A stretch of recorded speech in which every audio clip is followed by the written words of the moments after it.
네, 안녕하세요. 더 초준 보고 띄어로 인사드립니다. 저는 CPBCU 차선민 클레멘스입니다. 안녕하세요. CPBCU 한가람 유스티나입니다. 네, 반갑습니다. 오늘은 전 세계적으로 유명하고 사랑을 받고 있는 드라마 더 초준에 대해서 이야기해보려고 하는데요. 근데 이 드라마를 사실 우리가 그냥 접하기보다 조금 이 배경과 이야기를 좀 알고 보면 더 재밌잖아요. 그래서 이렇게 넷이 모여서 이야기를 나눠보도록 하겠습니다. 네. 그러면 오늘 저희와 함께 이야기해 주실 두 분을 모시겠습니다. 아유, 반갑습니다. 반갑습니다. 먼저 자기소개 부탁드립니다. 네, 안녕하세요. 저는 가톨릭 크리에이터 정호라는 닉네임으로 활동하고 있는 홍문솔 잔다르크입니다. 반갑습니다. 네, 안녕하세요. 네, 저는 서울대교구 신부고요. 네, 김홍주 베드로라고 합니다. 지금 개성고등학교에서 사목하고 있습니다. 반갑습니다. 아유, 반갑습니다. 네, 혹시 더 초준은 다 재밌게 보셨어요? 어떻게 보셨을까요, 다들? 너무 재밌게 봤습니다. 개인적으로 이렇게 평화방송에서 공개된다고 해가지고 진짜 기대를 하고 지금 막 설레는 마음이 가득해요. 어떻게 보셨어요? 1, 2화가 굉장히 저는 어렵게 느껴지더라고요. 그러니까 어디부터 어디까지가 제일 좀 어려우셨어요? 일단 그 예수님 나오기 전까지가 가장 어려웠던 것 같아요.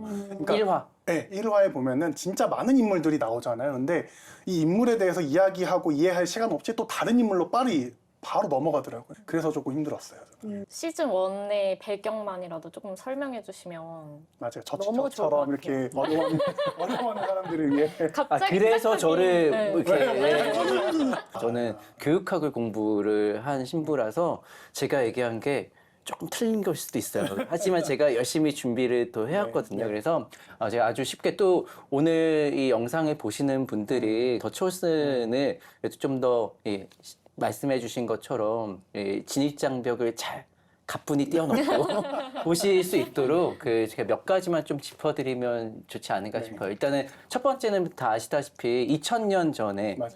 예수님께서 사셨던 이 이스라엘이라는 지역이죠.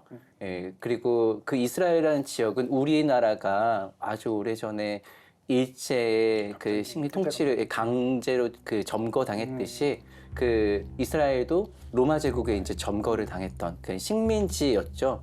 그런데 그 예수님께서 정말 계셨던 그때 시대에 그 로마가 제일 잘 나갔을 때였습니다. 잘 나갔을 때였어요.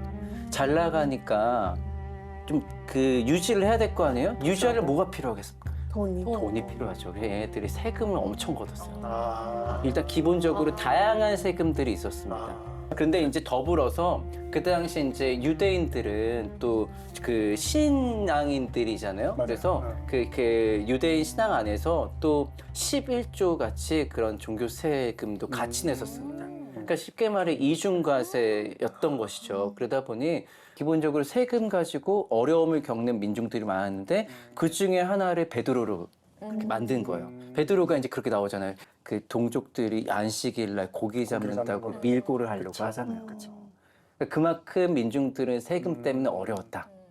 어쨌든 일단은 이게 기본적으로 말씀드릴 수 있는 시대적인 배경입니다. 네. 그럼 이제 본격적으로 좀 토크를 들어가 보려고 하는데 한 번은 인물 중심으로 좀 이야기를 하고 이제 또 기적과 관련된 내용으로 이야기를 해보려고 해요. 그래서 첫 번째 인물 1화에서 이제 강렬하게 등장하는 이 마리아 막달레나 좀 어떠셨는지 한번 말씀 좀 해주시겠어요? 저는 사실 다른 이름으로 불리긴 했는데 그렇죠.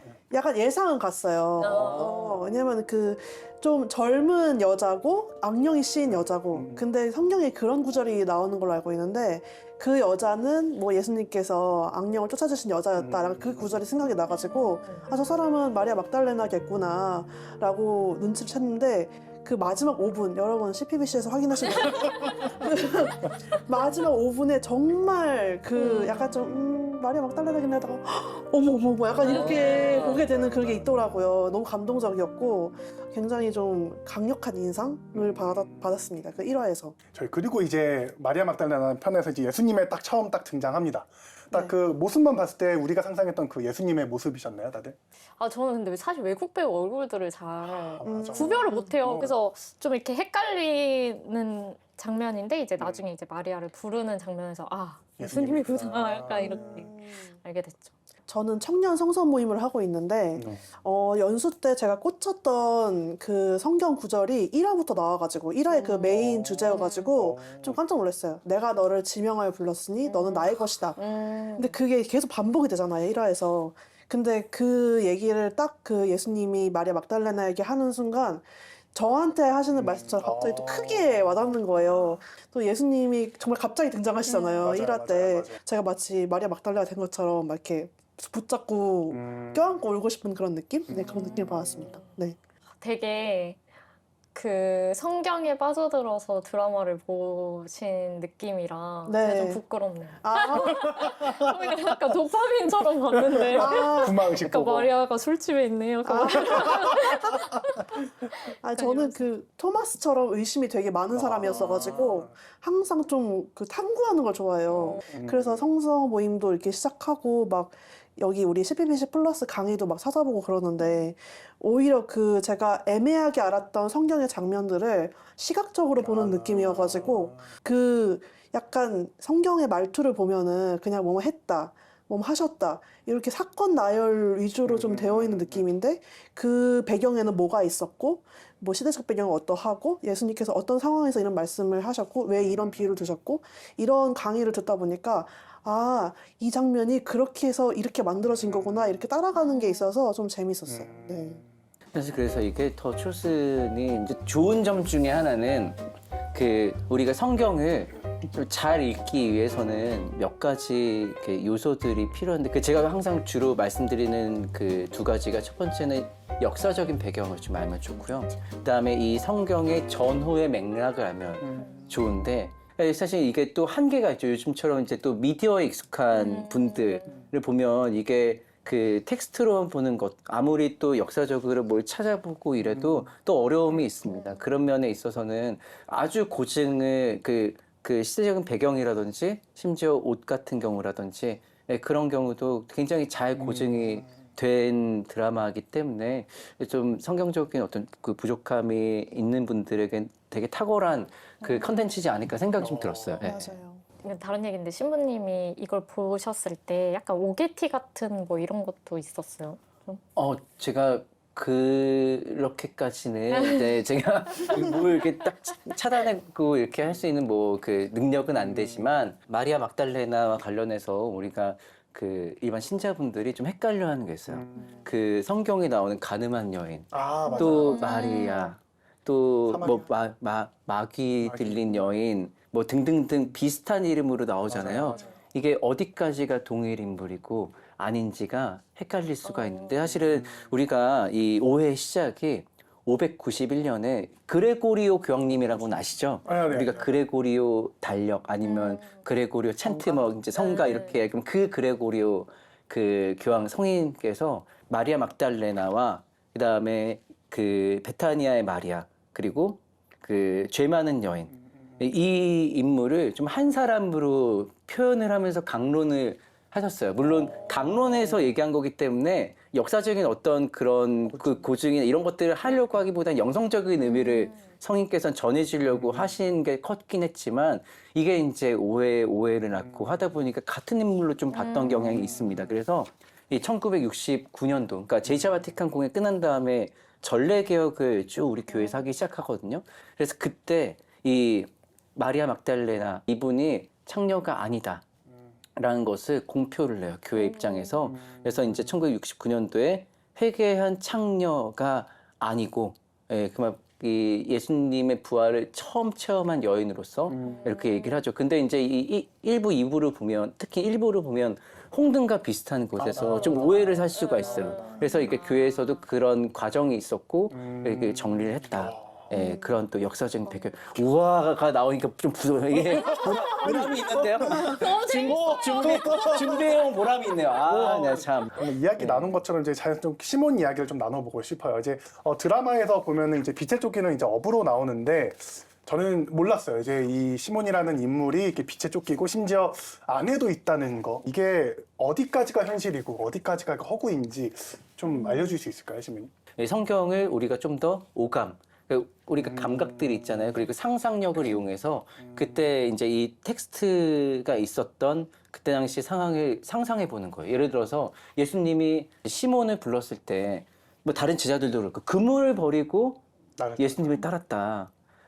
어떻게 생각하세요? 그게 진짜 그랬을까요? 예수님이 나를 따라라. 창 놓고 이렇게 갔을까? 네.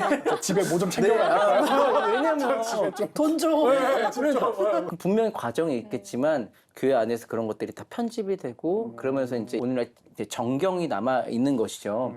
하지만 이 정경을 우리가 정말 영성적인 마음으로 교회와 일치 안에서 기도 안에서 우리가 이 텍스트를 묵상할 수 있다면 그런 상상해 볼 수가 있는 거죠. 아, 베드로가 어쩌면 그 집에 가서 아내를 설득했을 수도 있고 그 아내는 이 남편이 웬 백준에단세 동창 두드린 소리냐 얘기했을 수도 있고 그런 거잖아요. 그런 상상은 우리가 그 안에서는 할 수가 있는 거예요. 그래서 사실은 그래서 시몬의 그런 거친 모습들이 제 생각에는 이 더 초슨에서 그래도 좀 흥미롭게 바라볼 수 있을 정도 안에서는 그래도 잘 그린 것 같다라는 생각이 들어요. 다음 등장인물로 한번 네. 들어가 보도록 하겠습니다. 세리 마테오입니다. 예, 당시에서는 이제 민족의 배신자, 요즘으로 치면 약간 친일파 같은 이제 그런 느낌을 받게 되는데 굉장히 전 잘 땡기게 나와가지고 굉장히 호감이었어요. 저는 1화부터 마테오가 등장을 해가지고 마테오의 시선으로 계속 보고 있잖아요. 그래서 아, 복음사가 마테오 약간 그렇게 보면서 네. 마테오가 왜 처음부터 나왔을까 이걸 좀 중점적으로 본 것 같아요. 마테오가 처음부터 뭔가 계속 기록하는 맞아, 그런 맞아, 장면을 맞아, 보여주면서 이 사람이 곧 기록할 사람이 될 것이다 라는 거를 좀 계속 보여주는 것 같아가지고 되게 흥미로웠어요. 시몬이 이제 네. 그 약간 마테오랑 이제 갈 때 종이 혹시 모르니까 챙겨놔라 뭐 이런 대사가 있었어요. 맞아요. 네. 소름 돋았어요. 등을 막 그때도. 툭툭 두드리면서 종이 좀 가져가, 챙겨가. 내가 쓸 때 있겠지. 맞아. 그렇게 하면서, 네. 그러니까 이게 마테오가 또 굉장히 꼼꼼했다라는 건 뭐냐면 사실을 중시했고 정확했고 이건 뭐냐면 사실은 또 진실된 사람일 수 있다라고 우리가 추정해 볼 수가 있는 거거든요. 그래서 마테오가 이 세리였잖아요. 근데 세리 중에서 부패한 세리들도 당시에 꽤 많았어요. 그러다 보니 이게 중간에서 내가 인마이 포켓하고 이런 그쵸 이렇게 시작하고 그러다 보니 이 세리들이 더 동족들에게 내가 동족 취급 왜냐하면 이게 유대인들에게 내 동족이란 거는 그들이 선민 사상이 있잖아요. 지금도 똑같이 그렇게 있듯이 근데 이 동족한테 동족 취급 못 받는다는 것은 그 사실은 이 엄청나게 큰 충격이에요. 이게 우리가 파문이라는 말이 라틴어로 엑스 코뮤니카시오입니다. 아하. X 밖으로 커뮤니티 우리가 할 때 그거예요. 공동체에서 쫓겨나는 거예요. 그러니까 거의 그 느낌으로다가 종족들에게 그 백적받은 겁니다. 세리가 어떤 그런 사람이었거든요. 근데 그런 와중에 마테오는 양심을 지키고 나름대로 정확하게 세리를. 자기 역할을 해 나갔던 겁니다. 그러다 보니 아마 그 마음 안에서도 그 하느님을 향한 갈망이 있었을 것 같고 그래서 부르심에 응답하는 그 과정으로 나아가는 굉장히 중요한 단초를 그 드라마가 좀 그려준 게 아닌가 생각이 들어요. 또 예수님이 마테오를 그렇기 때문에 좀 부르신 것 같긴 해요. 오히려 잘 쓰이면은 아주 훌륭한 사도가 될 수 있을 것이다 라고 생각해서 지금은 뭐 로마를 위해서 일을 하고 있지만 이 친구를 내가 잘 칼을 재련하듯이 나의 가르침을 받으면은 밑바탕이 굉장히 잘 돼 있는 친구니까 내 사도로 뽑겠다 약간 그렇게 생각하신 게 아닐까요? 네, 저희 그 다음으로 니코데모에 대한 이야기를 한번 해보도록 하겠습니다. 너무 중요한 인물이에요, 사실은요, 니코데모가. 저는 일단 좀 고백부터 하자면 몰랐어요. 누군지 저처럼 혹시 다 너 몰랐지? 근데 제발. 물고하네.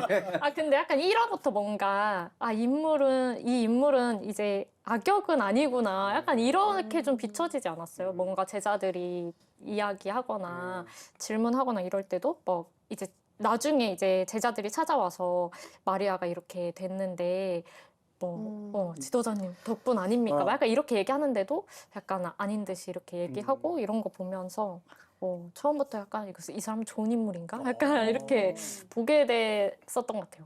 저는 사실 이 니코데모라는 인물이 나왔을 때 심장이 떨어지는 느낌이었어요. 왜요? 왜냐하면은 제가 얼마 전에 개인전을 했는데 그것 때문에 이제 성경을 좀 쭉 봤어요. 특히 요한복음을 많이 참고를 했는데 니코데모라는 이름이 제가 딱 기억나는 거예요. 그거 보자마자. 그래서 지금 나온 니코데모가 내가 알고 있는 그 니코데모가 맞나? 예수님을 찾아온 그 니코데모, 예수님이 돌아가셨을 때 향유를 100리트라쯤 가져왔다는 그 니코데모가 맞나? 했는데 맞는 거예요. 그래서 그 니코데모가 왜 1화부터 나오지? 그러니까 제가 최근에 그렇게 공부를 좀 했어가지고 그래서 사실은 저는 이 더초즈를 보면서 두 가지가 제일 흥미로웠는데 하나는 마테오의 시선에서 시작한 거, 두 번째는 니코데모가 1화부터 등장한 거. 네, 그래서 그게 두 개가 좀 흥미롭게 봤습니다. 굉장히 중요한 인물에 말씀드렸잖아요. 또 그 말씀해 주셨듯이 예수님께서 돌아가신 다음에 우리 향유를 가지고 예수님 무덤을 갔던 굉장히 정의로운 사람이기도 했고요. 특히 이제 이 요한복음에만 3번이 등장합니다. 특히 저는 인상 깊은 장면이 이제 예수님을 율법학자들이랑 바리사이들은 예수님을 어떻게든 죽이려고 하죠. 맞아요. 어떻게든 죽이려고 합니다. 니코데모는 굉장히 여기서 중립적인 오히려 더 이 예수님 단죄하려 해서 그 사람의 말도 좀 들어보고 해야 되지 않겠냐. 그러니까 굉장히 합리적인 율법학자였을 것 같다는 생각도 들고 결국은 시간이 지나면서 예수님을 따르는 사람이 되죠. 2화에서 마리아 막달레나 이제 만날 때도 그 나누는 대화를 보면 굉장히 좀 생각보다 다정한 느낌. 맞아요. 굉장히 이 구약과 오래된 계약과 새로운 계약을 이어주는 굉장히 훌륭한 그 종교 지도자의 모습을 잘 좀 그려준 것 같다는 생각이 좀 들어요. 네. 맞아요. 네. 저 사실 그 바리사이파라고 불리는 그 유대인들이 사실은 그 너무 악역처럼 비춰지는 게 맞아요. 조금 안타깝긴 맞아요. 했어요. 누구보다 이제 모세의 율법을 잘 따르려고 노력하는 사람들이었어가지고 뭔가 좀 악역처럼 계속 비춰지는 게 아쉬웠는데 이번에 그 더초즌이라는 드라마가 보여지게 되면서 바리사이들 입장에서도 이렇게 되겠다라는 그런 어떤 생각을 더 열어주는 것 같아가지고 이 드라마가 굉장히 좋다고 생각을 합니다. 네. 실제로 당시에 그 율법학자들이 다 나쁜 사람들이 절대 아니라 그 중에 부패한 이들이 적지 않다. 이들도 엄청나게 노력했던 사람들은 맞아요. 그렇게 이해하는 게 조금 정확합니다. 네. 그리고 더초즌에서는 이제 또 기적, 또 사건이 또 여러 가지 나옵니다. 또 맞아요. 다 어떻게 보셨어요? 기적들의 순간이 좀 어떻게 좀 느끼셨는지. 저는 카나의 혼인잔치가 가장 좀 기억에 남는 그 기적 장면이었는데 또 어떤 기도나 청원이 있으면 성모님께 이제 같이 기도 좀 해달라고 이렇게 부탁을 하면서 하잖아요.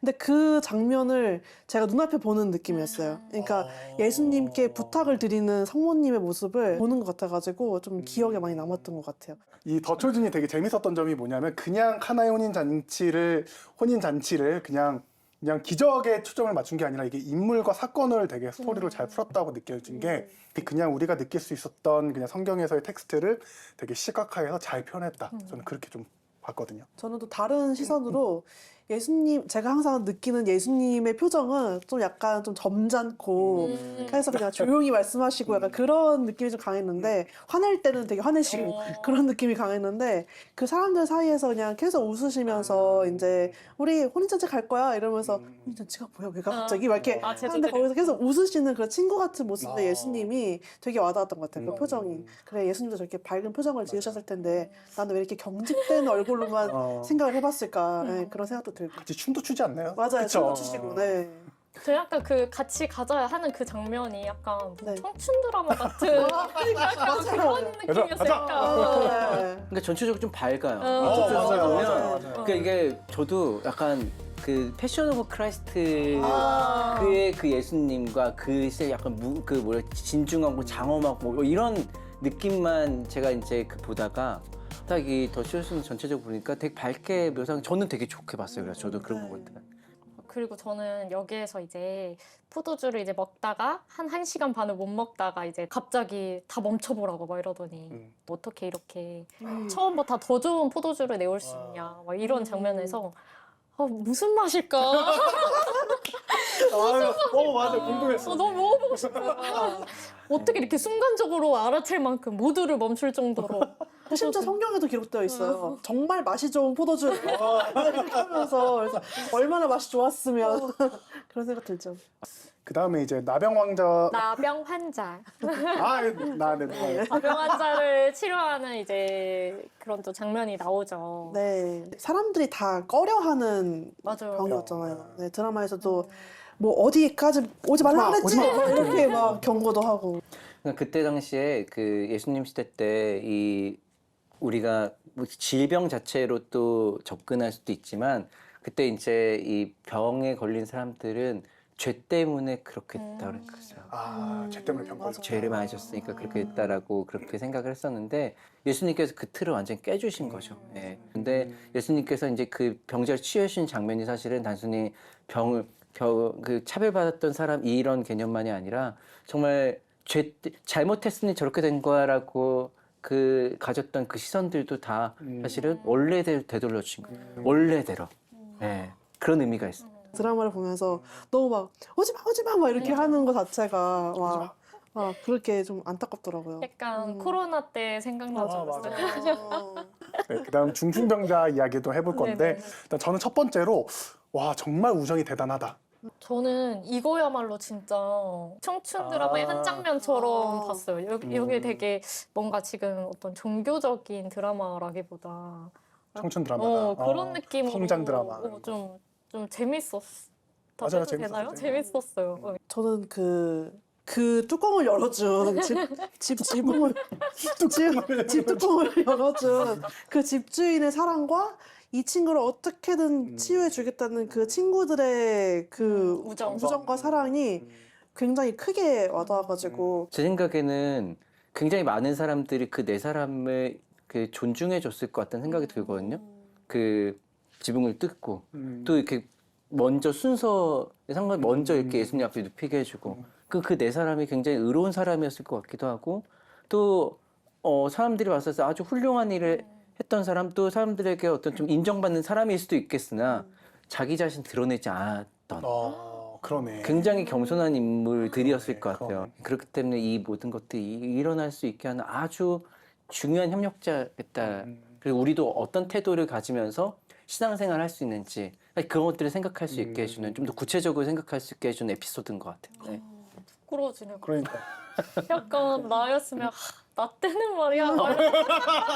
네 명 중에 나야. 나야. 내가 앞에 들었다 내가. 나야. 잘 기억해? 나야. 나 봤어. 뭐 알아? 막 약간 이런 거 같은데.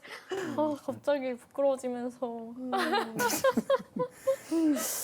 이 덧쳐준의 최애 장면이 있다면 하나만 좀 뽑자면 어느 장면을 딱 하나로 뽑고 싶으세요? 시즌 1. 저부터 하겠습니다. 이제 2화에 좋아요. 안식일날 세 가지 테이블이 있잖아요. 니코데모와 율법학자들의 좀 풍족한 테이블, 그다음에 마테오와 개와 함께했던 좀 그늘진 테이블, 그리고 마리아 막달레나와 여러 사람 초대받은 여러 사람들이 함께했던 테이블. 근데 마지막에 예수님이 그 자리에 나타나시잖아요. 사실 저는 그 장면. 네. 왜냐하면 예수님께 선택하신 테이블은 또 가난하면서도 또 친교가 함께 있는 그 식탁이었잖아요. 그렇기 때문에 예수님께서는 더 어떤 누구에게 오실까, 마음이 가난한 이들에게 또 오시겠구나라는 그런 마음이 들면서 예수님의 그 오심의 의미에 대해서 다시 생각해 볼 수 있는 딱 장면인 것 같아서 저는 그 장면을 뽑겠습니다. 네. 저는 꼽기가 진짜 어려웠는데 그래도 1화 마지막 장면이요. 네. 네. 계속 예수님께서 안 나오시다가 마리아야 이렇게 하시면서 그 마리아가 계속 거부하려고 했던 그 내가 너를 지명하여 불렀으니 너는 나의 것이다. 그거를 직접 예수님께서 말씀하시면서 나오는 게 그 메시아로서의 그 모습이 너무 잘 드러나는 것 같아가지고 그 장면을 뽑겠습니다. 네. 저는 그 시즌의 마지막 장면이에요. 예수님 가운데 두고 주변에 다른 사람들이 쫙 멋있게 옆으로 걷는 모습이 다음 시즌 꼭 봐야겠다. 어디서? CBBC 플러스. 네. 이 기대감을 느낀 정말 최고의 장면이라서 저는 이걸 뽑았습니다. 저도 방금 이제 두 분 말씀하신 것처럼 좀 비슷한데 이제 혼인잔치 가기 전에 제자들한테 이제 막 가자 뭐 약간 이렇게 하면서 그 막 약간 밝게 웃으면서 가시는 그 모습이 청춘 드라마 같다고 계속 얘기는 했지만 그 청춘이 되고 싶다. 그들과 함께하고 싶다. 약간 이런 마음으로 좀 봤어서 나도 예수님을 따라 저렇게 갈 수 있나. 약간 이런 생각이 드는 장면이었어요. 네.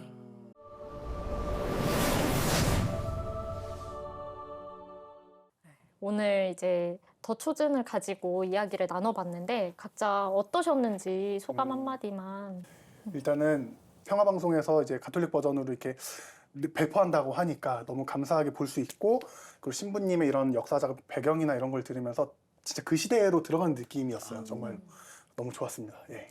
아, 네, 저는 너무 좋은 시간이었고요. 빨리 가서 제가 주변 사람들한테 평화방송 이거 그 CPBC 앱 깔았는지 제가 확인을 해야 되겠다.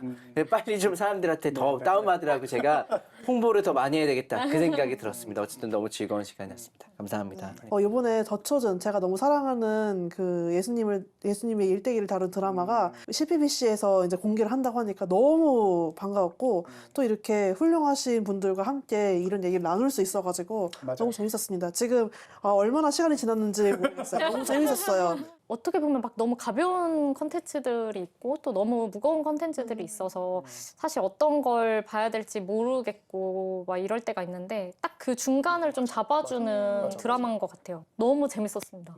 다음에 또 봤으면 좋겠어요. 그러니까 저희가 시즌 2, 3까지 계속 있었으면 그러니까요. 네. 그럴 수 있기를. 네. 네, 더 초즈는 단순히 예수님의 이야기가 아니라 예수님을 만나기 전과 후 달라진 사람들의 이야기인 것 같습니다. 더 초즈는 이제 6월 21일부터 CPBC 플러스에서 또 CPBC TV 채널에서 함께 하실 수 있으니까 많은 시청 바랍니다. 더 초즌 사랑해주세요.